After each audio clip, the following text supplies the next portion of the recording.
I'm really excited. We've got an amazing speaker here. I admit, I didn't go to AI. I actually went to YouTube, and I did some checking out of this speaker, and she's really quite amazing and has an incredible background. So, in her work, Rochelle Grayson is known as a dynamic leader with over 30 years of experience in the combination of business, technology, and education.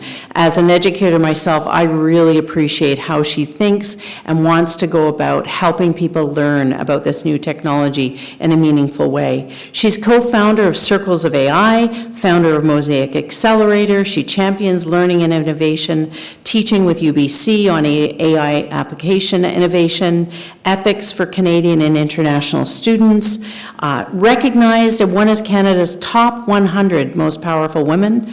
Rochelle has also been awarded Business in Vancouver's top 40 under 40. Her accomplishments are not small. Vancouver's top 10 women in technology. Rochelle has also received UBC John K. Friesen Excellence in Teaching Award. What an honor it is to have her here with us today. Ladies and gentlemen, please welcome Rochelle here for our presentation on AI.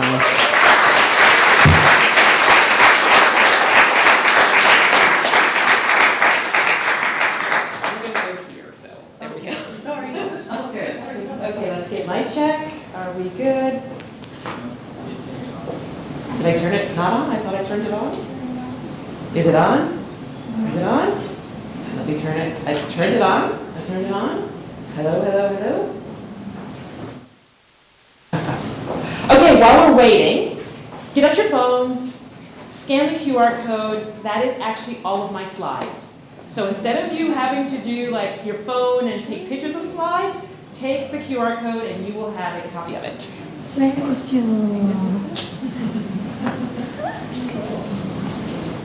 Hello, hello, hello.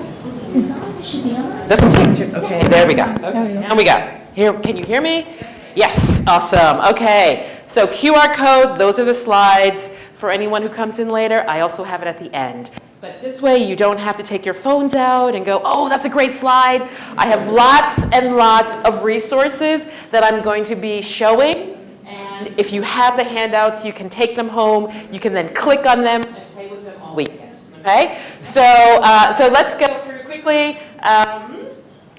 Okay, I have my welcome. We've had such a wonderful welcome. I'm just going to briefly say that I am really, really honored to be on this wonderful land of the traditional, ancestral, and unceded territories of the Tsleil-Waututh, Squamish, and also the Musqueam peoples. But I also want to highlight, and I want all of us to also think about us as Indigenous peoples around the world. And so my heritage comes from the Boricua Taino nation, which is now called Puerto Rico. My father comes from the Munsee Lenape region and the Massachusetts regions, which is New York and Massachusetts, and that's where my people come from. So I just want us all to think about also that we are on this wonderful ancestral territories, but I also want to open up for us to bring the parts of who we are to this stage, to the conversations today. And many of us are from indigenous cultures around the world, and I just want to acknowledge that as well. Okay, you've heard about me. What are we going to talk about today? So I'd like to start off with the first thing we're going to talk about is how to create effective resumes, and I'm going to give you some tools. I'm just setting the stage today. You're going to hear from amazing speakers throughout the day that will go into more detail. So I'm just going to sort of touch very highly on a lot of these areas. So often the first thing we do with the talent search, job search is resumes, so we're going to talk about that. I also cover letters, but also how do we practice? Practice makes perfect. And there's some amazing tools out there to help you practice so you can feel more confident when you go forward and you do things there. So let's talk about that. Then, let me do it this way. Oops. Job searches, networking. How can we help AI help us do networking? Today you have the opportunity to do networking in person, but there's a lot of digital networking that you can do too. And how can we use AI to do that maybe a little better and maybe help us really highlight what's special about what we are and what we have to offer? And lastly, career advancement. Many of you already are in a job.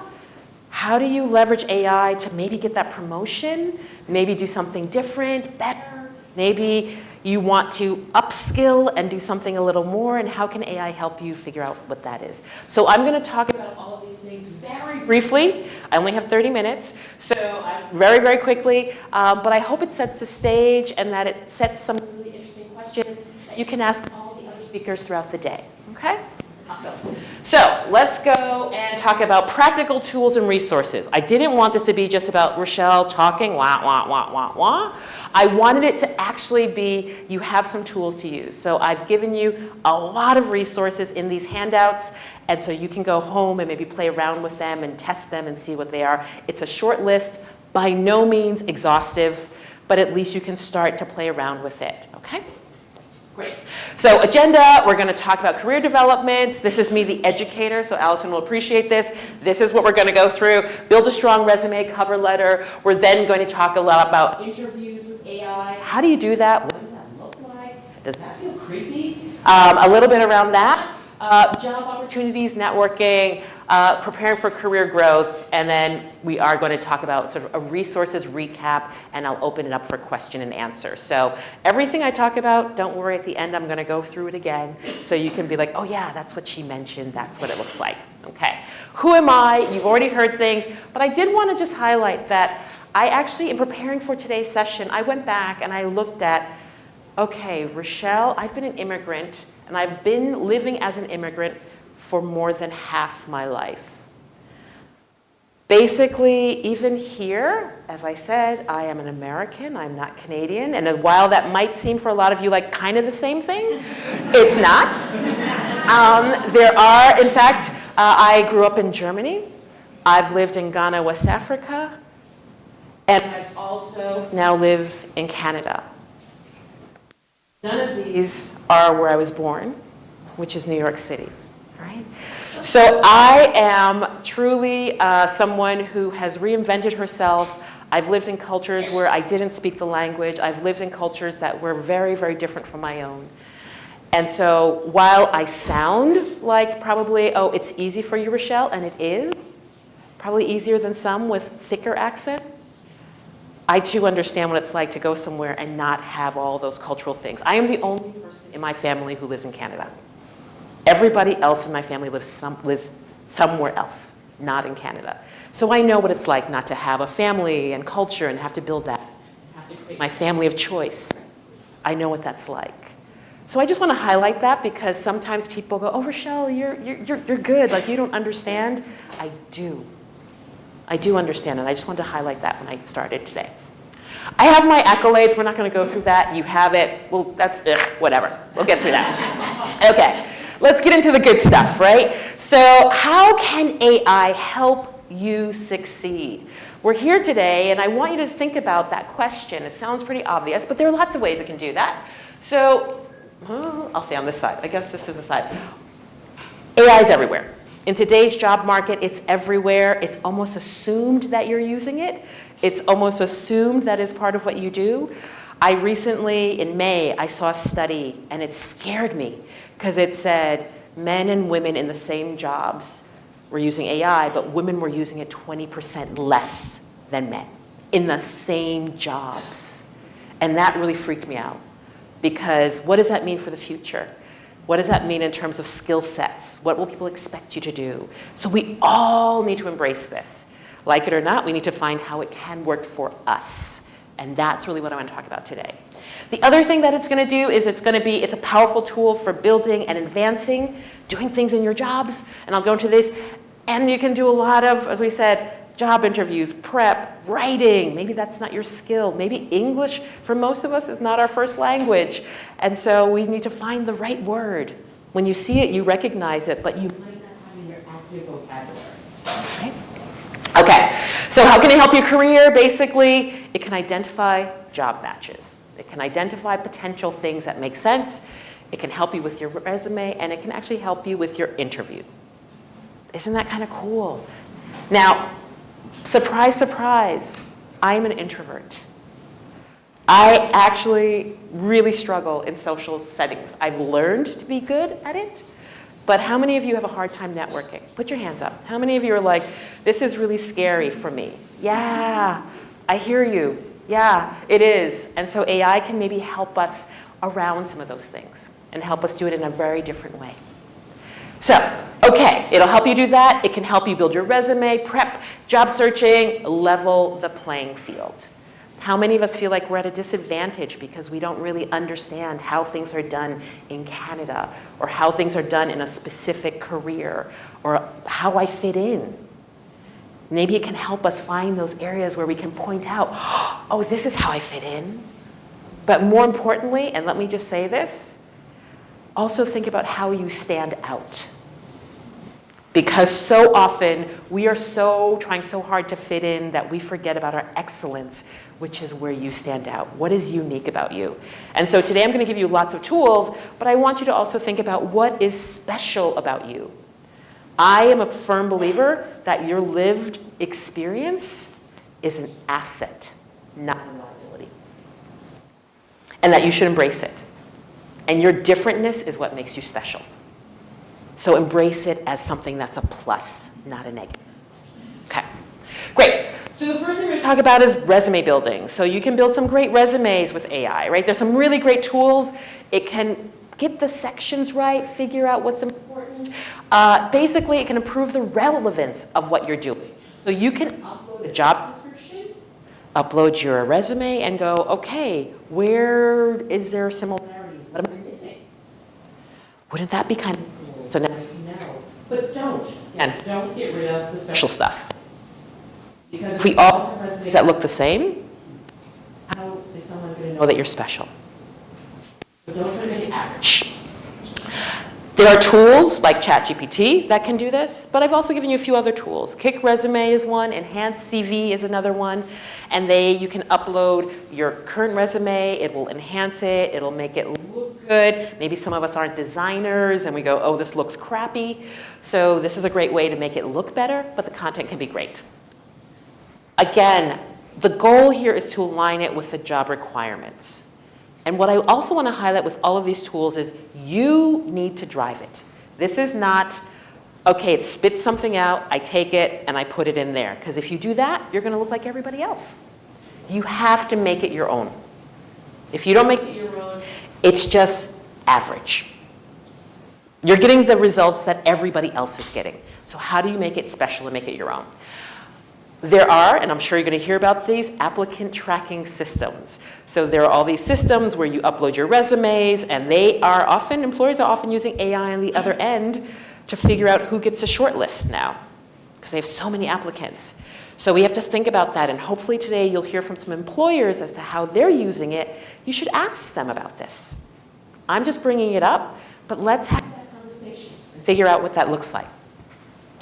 Again, proper formatting. Again, with these systems, it's cool to have a very funky looking sort of resume. As you can see, I'm a funky looking person. But for the most part, you also want to make sure you're not doing something so creative that they lose the content. They don't understand what's there. So that's something you want to think about as well. And then obviously language. Maybe there's certain language, but I'm also talking about specific language to professions. Have you ever noticed that terminology and jargon is really important? Most of us here are multilingual. That is another language. This is all another language. So make sure you know the language of your industry and that you're using that language to show your expertise as well. Cover letters, really easy cover letters. Usually we've done our resume. We usually focus on the resume thing, but we don't really focus on the cover letter. The cover letter is really important. That is your first impression for a lot of things that are available to people, right? It's a way to highlight what you want the reader to know about your resume. So many people think of it as a throwaway, like, oh, I'm interested in this position. No, tell me what I should be paying attention to in your resume, right? That's what it's for. And so there's some great things. There are tools that can do custom cover letters, and you can tell it what you want it to highlight, right? So it can actually write a cover letter. You say, I wanted to highlight my project management experience, because I think that's really important for this job. But that focus is important, right? ChatGPT can do this as well, so you don't always have to go to these sort of special tools, but something to keep in mind around that. And finally, I want you some uncommon tips around cover letters. Everybody knows there are lots of templates, right? We've all seen the templates. Oh, I'm interested in this position, blah, blah, blah, blah, blah. Talk about what have you learned recently. Talk about what are the things that you have done to improve what you know, right? About maybe that topic, about that area, right? So self-learning, recent learning is something you should do. Pitch an idea or a solution. I love your company, I think it's great. Here's an area where I think it's actually missing. Why not tell them what you think about their company, that you've done your research? Highlight those gaps. Put that in a cover letter. I love this position. I noticed that it's the first. You know, are you thinking of hiring other people in this area, or am I going to be the only one? Right? Show that you're thinking ahead, that you want to provide value to the company ahead of time. Basically, mention companies' projects that they're doing, but also, I always love to do a little PS at the end, right? So this is uncommon. This is not, you know, people are like, oh, business letters, you know, sincerely, best regards, Rochelle, blah, blah, blah, blah, blah, right? Very formal. But then maybe a little PS, I really enjoyed that YouTube video that you just posted. Show them a little bit of the human side of you. I think we're all losing that human side, and AI can make it even worse. So how do you make sure that your human side, your humor, that you're really trying to connect with them shows through? And the cover letter is the place to do that. So I've given you some uncommon tips. You'll hear about all the regular stuff of what you include in a cover letter, but these are things that also help it stand out a little bit more, right? Okay, so last thing, interviews. So I don't know if you know, but if you're in a slightly technical thing, Google has a free service called Interview Warm-Up, where it actually will ask you, and you can talk to it, and it will ask you questions, and you can say, is it a project management job? Is it a computing job? Is it an engineering job? It's mostly on the technical side, but it has some really good questions. And then, more importantly, when you can speak to it, so through your microphone, you give it an answer, and guess what? It gives you feedback. It tells you, is that a good answer? What could make the answer better? Where might you need to be more specific?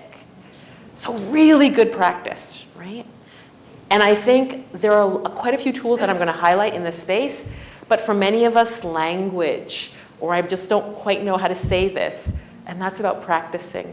It's about practicing and saying it over again, especially if English is not your first language, which for most of us it is not. How do we actually say this in a really good way? Practice, and these tools are great because you're not asking your friends, you're not asking, you can do it over and over and over again, and the AI doesn't get upset, right? The AI is very patient, right? The AI will continue to do this. You know, if you ask your friends 10 times, can you interview me and can we do a mock interview? Yeah, after about the 5th time, it's like, okay, yeah, you're good, right? I'm done, you're good, that was great, yeah. So, oopsie. So definitely keep that in mind. Practice, you can practice on demand. So sometimes also it's like we're busy, you're working. You don't have time to like come on a Saturday morning. You have family, you have other responsibilities. You can do this whenever you want. You can do this middle of the night if that's when you're up. You can do it first thing in the morning if that's a better time for you. So isn't it great to be able to do this at a time that works for you? Lunchtime, I don't know, whatever, right? You get those real-time feedback, which is the part I love, and really understand what would be a better answer. And then basically we have time to improve responses, so you now can spend time to improve your responses, improve how you say things. You can try a different approach. You can learn different words, phrases, even ways to structure your answers, right? And then finally, you know, there are a lot of these things that are part of a Canadian, North American interview, and they're called behavioral questions, right? And there is this wonderful sort of STAR format methodology, which I want to talk about in terms of how do we answer that. So really, this STAR is an interview technique that really says, okay, tell me about a time when. How many of us have heard that part of the question? And you're going, oh boy, here we go, right? Let me get ready for this, right? And so STAR is a way to really answer this here. And I'm sure you've heard this before, so this is probably a refresher for many of you who have taken sort of interview courses. But the first thing is basically, you want to describe a situation. In your answer, what is the situation? This is what was going on. This is what was happening. Be very factual. This is the situation, right? So you explain the situation. You describe what it was. This is in your answer. Next part is, what was your responsibility in that situation? What were you tasked to do? What responsibilities did you take on? How did you do that? And things along those lines. The next thing is explain what steps you took to address it. And this is where you're starting to get very specific. And I've been in interviews at times where people haven't been specific and you wonder, did they really do that? Or are they just saying they did it? So always have a few of these examples ready where you can go through and talk about the specifics. Once again, I always say the specifics are what make things interesting. Everything else is generic and kind of boring. So give me some specifics. And finally, what were the outcomes? What happened? What did you do? Were you successful? Sometimes even it's like, this is how I solved that problem. I had conflict. Oh, tell me a situation when you basically had to deal with conflict, right? What was the outcome? Did you come to an understanding? Did you recognize that you had different communication styles? Did you recognize that you had different objectives? What did you find out about it? So it doesn't have to be like, we made $10 million. That doesn't have to be the outcome. The outcome can also be qualitative. What were the qualitative outcomes and what were some of the quantitative outcomes? Think about those. A lot of these questions here are very common. So it's tell me about a time when, what do you do when? So you're going to get a lot of this, and it's very, very common in North American interviews because in some ways we're also trying to get a sense of how do you work? How do you think? How do you socialize? What happens when you get stressed? So this is a way for you to explain that. That is very methodical. Hopefully you can plan for it. And for those of us who aren't really good on our feet, we have a plan and we can kind of in our head go through that methodology. Okay, finding jobs. So how do we find jobs, Rochelle? Vancouver is very much, I'm not gonna lie, a word of mouth environment. A lot of the jobs that I've gotten have not been posted anywhere. You can try Indeed, you can try a variety of things, but that's not really necessarily where the opportunities are going to happen. So you're going to have to network. I always love to say that I am so, people who are starting their careers or who are kind of mid-career, I'm like right now in the sunset years of my career, right? You have this amazing tool called LinkedIn, and it literally is this Rolodex that is available, and I find that most people are actually quite open to talking to you if you give them a good reason to. So you can use it, and you can use it as a way to connect with people and talk to people. One of the things that I've often said also is if you usually ask for advice, you might get money or a job. If you ask for a job or money, you'll get advice, right? So often what I do is, could I just sit down and talk to you about my thoughts about, I'm trying to look for something in this area. And usually people are very happy to give you advice and their expert opinions. And often as part of those conversations, they recognize that you're smart, you're ambitious, you're driven. And they're like, hey, we'd like to have this person in our organization. Maybe there's something here we can explore. So ask for advice. That's my first thing. Ask for advice. Don't ask for a job. Don't ask for a position. Just ask for their thoughts, maybe their help. And maybe they can even just open doors. Maybe that's what they can do, right? The other thing that I would say is the AI, LinkedIn has some great AI features built into it. So if you are not on it, make sure that you are on it and that you understand that they have some LinkedIn features where you can actually find key connections. You can sort by industry. You can do a lot of things there. It will actually even tell you who it thinks you should connect with, right? So LinkedIn, and it's built in. What I've shown you here on the screen is basically if you did a jobs, go to LinkedIn jobs. Basically, that's what you'll see is my jobs. It'll give you some suggested job searches based on your resume and or based on your profile. What's really interesting is if you don't see the job that you think you should be having, maybe you need to go back to your profile and see if your profile doesn't really have the skills for the jobs you want. Because what it's doing is looking at your profile and going, these are the things you need to do, right? And then you can also set up job alerts. You can actually set up job alerts so it actually will tell you when something comes up. So you can be aware.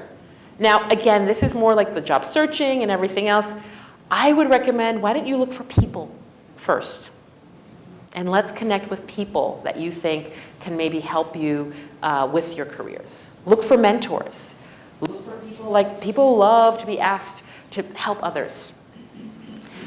And so one of the things that I think you really need to understand here is, again, job searching is a lot about building relationships. Those are the best jobs. The ones that are built on relationships and people who really get to know you and often go, I will create an opportunity for you. Not you're trying to fill something that they already are missing, right? So AI support, LinkedIn Learning is a great thing for anyone. There's some great learning opportunities. This is how do I learn on my own? How do I do things? How do I get the skills that I need? Now, LinkedIn Learning is a paid service, but for anyone here in the Lower Mainland, I know you can actually go to your local library and they have it for free. So if you don't know that, you should definitely check it out. LinkedIn Learning, which is a paid service on all sort of Vancouver public library systems, you can access it for free. So spend an hour and go to the library and watch a video on AI or whatever it is you think you need, project management, whatever. They have an incredible library. So do that, right? And what's better, usually when you finish, what do you get? A certificate that you can put on your profile. So now you can say, I actually have this skill. When I taught at Latina, I teach at UBC, I taught digital marketing and a variety of things. I told half the time, or half of my exams were not exams by me. I told them to go out and get industry certifications in digital marketing from Google, from Facebook, from everyone else, because at the end of the day, nobody cares if they got an A in my class. Who's Rochelle? Like, they don't care. But what they do care is, okay, if you have a Google certification or a Facebook certification, so industry certifications are really cool, and LinkedIn also has some of these things, so that's a really great thing to go after as well. And many of these are actually free, so keep that in mind. So again, keep those aligned. There's also a tool I'm just putting up here called Wisdom Plan, where you can say, I want to learn about SEO. I'm using that because I'm in the digital marketing space, and it will actually go out on the internet. It will find YouTube videos. It'll create modules. You can tell it how long you're willing to like you can have an 8-week plan. Say, I want to do it for 8 weeks. I'm willing to invest an hour a week. Go build me a plan, and it will build you a plan. Now, is it the best? Probably not, absolutely the best, but it's a good start. And for clicking a few buttons and doing it, you can do that. So check it out if there's something that you think I really want to learn, and I want to spend more time learning about it. So I just wanted to highlight that as well. So there's some AI tools and things that I want to highlight to recap. Resume building, Kick Resume, Enhanced CV, ChatGPT. There's also a wonderful, wonderful it's probably the best all-in-one tool, which means it's mediocre at probably everything, but it's a good tool called Job Logger. And Job Logger will actually do resume building. You'll notice it also will do cover letters, and it will also do interview things. So if you want one tool, and a lot of times we're trying to figure out, because some of these are subscription-based, they have free versions, but if you want the premium things, you're then going to do the free versions. Job Logger might be the one to invest in, right? Again, I've just listed everything here. Interview practice, there's Google's interview warm-up. There's another one called Yodlee, Speako. So I've given you a few here as well. And don't worry, you're taking pictures, but if you wait 2 slides, I'll give you the thing and you can get all the slides again. So you're all good. Job searching, like I said, LinkedIn Jobs has some great AI tools built in, and so I would focus on that. Okay, so skill development, Wisdom Plan, Coursera is another online thing that we can talk about. So there we go. My tip to you, start small. Don't try to change your whole life and make AI everything. Pick one area that you're going to test it with, do a little bit, test it, see what the tools are like. They're not perfect, they do hallucinate. There's a whole bunch of stuff that happens there. So yeah, I once did my own bio, and I'm amazed at who Rochelle was. The things that it came up with, I was like, oh my goodness, wow, I want to meet this woman, right? Some of it was right, but a lot of it was not, right? So it will definitely come up with some crazy stuff. I've also given you some additional resources here that you have, resume builders, cover letters, some like articles that give you a list of several ones that you have. Again, Google Skills Shop is free courses if you have a Google account. I want to give you some free things. Key takeaways, AI can empower your career. It can really, like, remember, practice makes perfect. All of us, once you've done it over and over again. So use AI to practice. It is like the most forgiving and wonderful and encouraging person you could ever think of. Stay connected to your networks. Networking, both like this coming out today is a really great sign, but also virtually. Find people, let them know what you're up to. I'm connected with a lot of people also, and sometimes they're like, oh, I'm looking for a job. Let me know. If I don't know that you're looking for a job, I assume you're happy where you are. So it's okay to let people know that you trust, that you're thinking it's time for a change and you want to do something different. If I don't know, I can't open doors for you, right? Growth is continuous. I always say we are continuously learning. As Olga said earlier, AI does that, and so do we often as immigrants. I don't know how many times I have reinvented myself over the last 30 years of my career. But basically, keep growing, keep trying, keep testing. The tools will get better, but just explore and figure out what's going on. And explore at your own pace. Don't let anybody push you. Go at that space that makes sense for you.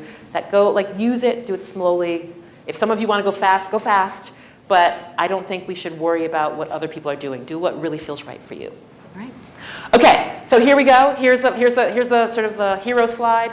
On the top sort of left is my LinkedIn profile. Please feel free to connect with me. I would love to connect with everyone here. And if there are ways that I can help, I can open doors, I'm very happy to do that. My slides are there. And also, I have created a community called Circles of AI, and it is for non-technical people who are not technologists, who want to talk about AI and ask questions and learn about the tools and figure out how this can work in their lives. So if you want to be part of an inclusive community that is really just meant to talk about it, please join that, and we will just have some fun around what happened this week, but also like how in my day-to-day life.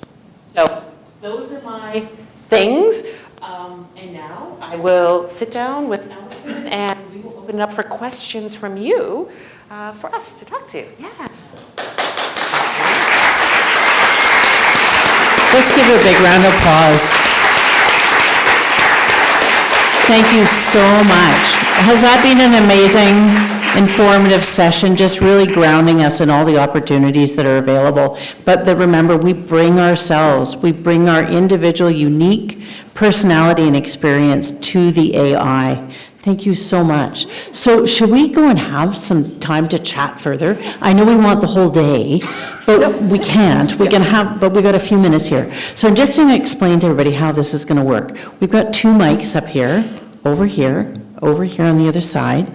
This is an opportunity for you to come forward with your questions. We're going to be up here as if this is like our living room. It's just kind of a big living room. And we're all together, and we're going to try to have a conversation about AI. So if you've got any questions, we've got a little bit of time here before we break to have that conversation. So here are our mics. We're just going to sit down and get comfortable, and we want to hear from you. I'll turn this off. I'll sit here in the middle. Let me sit in the middle. Mic, I think, and you're going to use that one, and there we go. Okay. Okay, so do we have any questions to get started? I've got one. We've got a question. What is your question? Can you say your name first? Sure. We'd love your name, and then your question. Okay, thank you. Thank you so much for your presentation. It's awesome. And too much to learn.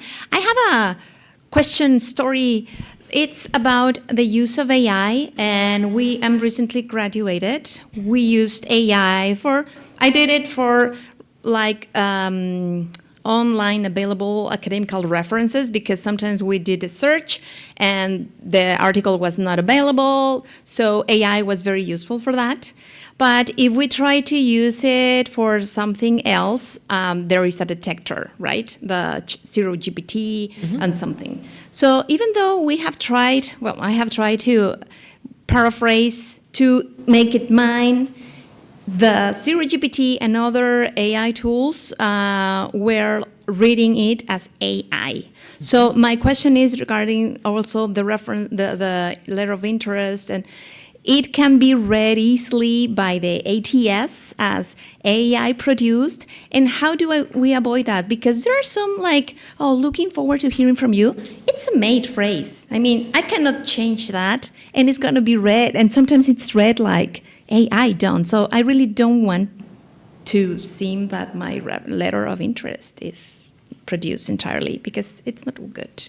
Yeah, so okay, first thing is, I'm just going to tell you, if you send me an email or a cover letter and the first line says, "I hope this message finds you well," cross that off. Don't send it. If you think about what you sent 10 years ago, would you have said, "I hope this message finds you well"? No. So it has become, like, for me, like the first thing that, at least that message, that cover letter was used with AI. So there are a few telltale signs that you're using AI. And again, you can still say, you know, I'm looking forward to this opportunity, I'm looking forward, but would you, like, say to a stranger, "I hope this message finds you well"? Even, like, the wording is bizarre to me. It's not very common. So first thing, if that's what it gives you, cross that off. Get rid of it. Say something that you think is much more authentically you in terms of trying to build a connection, trying to build friendship, all right? I think the problem also is that, to be honest with you, a lot of cover letters do look the same. Even before AI, they look the same. And so we're now trying to figure out, and this is also where I'd ask employers, like, how do we differentiate? Because you could be following a template, you learn, you go to courses, you go to classes, we're told this is a structure, and so everybody follows it. AI is doing the same thing, but now they're saying it's AI because you follow the same structure that AI followed, right? So I think part of it is, also, that's why I said that special part, like really highlighting maybe some of your own experiences, like not worrying so much about the AI parts, but worrying about the parts that are so much you, and also using language that is you. I also try to change the tone. So in my handouts, you will notice, actually in the appendix, I've given you something called prompt engineering, a whole bunch of slides about how do you prompt it. And one of the big things is tone. And so I try to really find, what's my tone? I am a very warm professional, meaning like, that's my Latina side. I forget it, I just can't be cold. It just doesn't work for me, right? So I always try to have it be more warm and almost more casual. So I usually have, like, the tone should be warm, casual, professional, because I don't want like tons of like emojis and all that other stuff. That doesn't work, right? But you know, like try to really think about my own style and how I speak.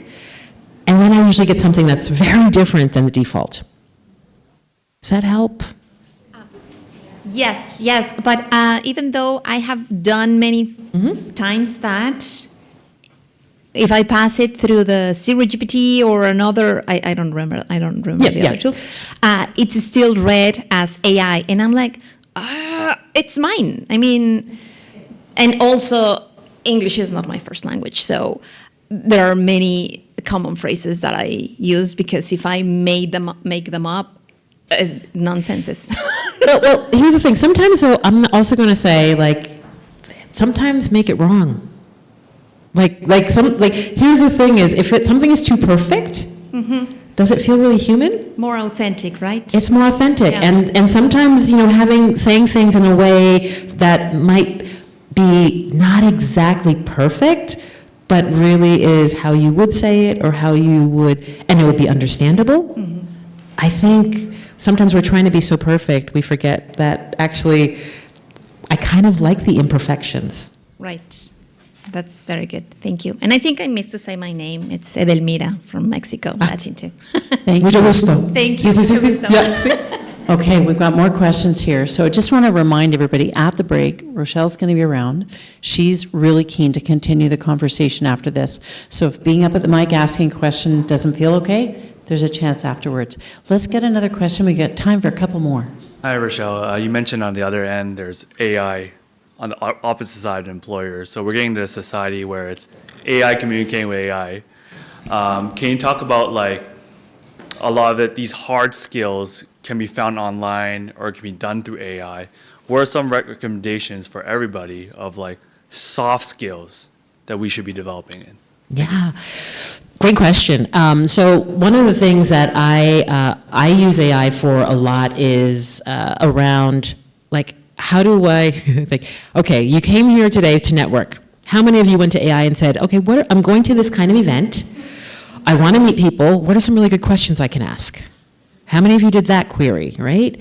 That would be something I would do to help me with my soft skills, because I could use those questions then to come and actually talk to other people and have interesting conversations, especially for those of us who are introverts and who aren't comfortable coming up with that on our own, right? I think one of the things I will also ask AI is when AI gives me a response, and this helps me maybe even understand how the AI is thinking, and I know people are arguing that they don't think, but their logic is I will ask it why. Why did you give me that answer? And I think that's a really big thing around critical thinking, because now I understand maybe it gave me an answer and I don't agree with their why. I don't agree with that approach. And so that really helps. In terms of some of the softer skills around engaging with people, having conversations, I actually tell people that prompt engineering, which sounds horrible, which is all about like asking these things questions, is not about AI, but that's actually a life skill.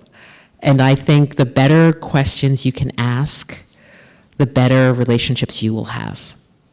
Because you can ask things about other people, you can get them to talk about themselves, and I think that actually, so prompt engineering is a very like analytical thing, and you're doing it with AI. But how about asking really good questions with people? And if you get good at practicing, then I think you'll be good also in real life. Marcel, thank you. That's excellent. Questions, asking good questions. Let's have another question over here. Yeah, so my name is Irfan, and I'm a working professional and a student at UBC. So my question to you is, being a working professional, what types of jobs do you think are most at risk of being replaced by AI in the coming years? Do you see AI as a more of a threat to employment or as an opportunity to create new types of jobs and skills? Great question. I think that there were going to be some jobs that will be replaced, and I'm going to be really honest about that. I think some of the grunt work will be replaced, but I think it will free people up to be more creative and strategic much more quickly. I think there are going to be jobs like AI ethicists who basically don't exist right now, but we're going to make sure that these models are ethical and don't have bias in them, and so someone needs to be the gatekeeper in that. I compare this to, I was part of sort of social media when it started, and I was teaching back in the day when people were like, what is Twitter and why should I care? And now we have social media managers and coordinators and people, like, those jobs didn't exist 20 years ago, right? We quickly forget. And I think we're going to have new jobs that come out of it. I think AI is going to be a great assistant and collaborator. In terms of new students and entry level, this is a question I get asked a lot as an educator. Rochelle, where's this all going? Where do people get started? I believe we're going to probably move a lot. We're going to go full circle, and we're going to come back to almost an apprenticeship model, where you're going to have masters who are people like myself who have 30 years of experience, and I'm using AI, and I will be training younger people to use the tools in ways that I think are responsible and helpful. And so I think we're going to see more of an apprentice master, even in white-collar roles, versus people coming in and you have to pay your dues and you have to do things, but much more with the human element of support and things as we move forward. Jobs that are going to go away, everyone says creatives because you don't need photographers, you don't need everything else. Not in this presentation, but I have another presentation where I show this amazing AI-generated photograph that only a photographer could have created, because only they have the domain expertise to prompt it with the details to get that out of the AI. When I do photographs, it looks like you go, oh, that's AI generated. How many of us say, oh, I can see AI generated photos? All of us like, yeah, I recognize that. Those are the bad ones. Yeah. The good ones we just don't notice, because it looks like really good photography. So I think in the arts, if you really understand your craft, AI is going to just help you take it up another level. And then everybody else is going to do mediocre music, art, whatever, the average. Thank you. Great discussion here. So I think we got time for about one more. And then again, Rochelle's going to be around. She's going to be here for more conversation. So let's wrap it up with one more question over here on the mic. And then we'll take the rest of our questions outside into the hall and encourage everybody to keep this networking going. Hello. Hi, Rochelle. Nice Hi. to see you. My name is Nanama, but you can call me Nana. My question is about a lot of us who come into Canada sometimes find that we end up having to switch careers in order to find new opportunities. So I just wanted to hear from you about how, what tactics we can use for that and how AI can help with that. Yeah. So I have changed, like literally people look at my LinkedIn profile and they're like, what do you do, right? Because I always joke that I did everything I was told not to do. I switched career, like I kind of am I'm sort of Gen X, baby boomer, young boomer, Gen X, but I always say I'm really a millennial or a Gen Z in the body of a Gen X or baby boomer. I jumped around a lot. And what I learned in jumping around a lot is that you really, and you hear this all the time, but what are the transferable skills? And so when I say transferable skills, so I went from finance to marketing. I was in investment banking, and people are like, how do you make that move? Well, I know how to analyze things. I know how to create things. There are these transferable critical thinking. I know how to solve problems. Everybody has to solve a problem in their job. So if you have a procedure and a process in which you can solve problems, you could be a project manager, you could be a marketing manager, you could do everything, because there are problems to be solved in business across the board. I have found that as much as everyone says, oh, this job is so unique and so different, if you're in business, about 80% of the fundamental skills are the same. And about 20% is really very specific, maybe to a business function or something in that space. So what I did and what I've done is always look at what transferable skills do I have and which industries need people with those skills. So I don't start with job titles. I start with skills. What skills do I have? What jobs then leverage those skills? And which industries need people with those skills in those jobs? Does that make sense? So it's really about what do you do well, and then figuring out generically, then how can it be specific, and working your way up to something specific. But I'm happy to talk some more about that. Yeah. Thank you so much. This has been really enriching. Let's give her a round of applause. Thank you. Incredible insights. Lots to think about to help us as we look forward into the future with AI. And we've got a whole day ahead of us of incredible speakers giving us more information to think about. So I also want to include some of the fun of the day, Rochelle, just so you know. We got a lot going on. So we got a social media wall. Who's been doing some posts? Hashtag IPC. Okay, we got a couple of hands up. We got hashtag MOSAIC. All right, we've got lots of work on our social media wall, and at this networking break, we want to see lots, because there's raffle prizes for this, okay? But you got to be here to get the prize, so you got to be here at the end of the day to collect that prize. We do have a coffee break. Again, Vancouver is a networking city. This is an opportunity to meet. So I'm going to put the challenge to you to go out and meet 5 new people today that you haven't met. This is a chance to connect, find out what other people are doing. As you said, it's a conversation, right? Ask for advice, ask for insight. Don't ask for the job or the money, ask for information. Because they say it takes 100 contacts before you land that opportunity, and you don't know which one of the 100 is going to be the one that leads you to that next opportunity. So in this room, we got a lot of people. You never know who it could be in this room is the important contact you need to make.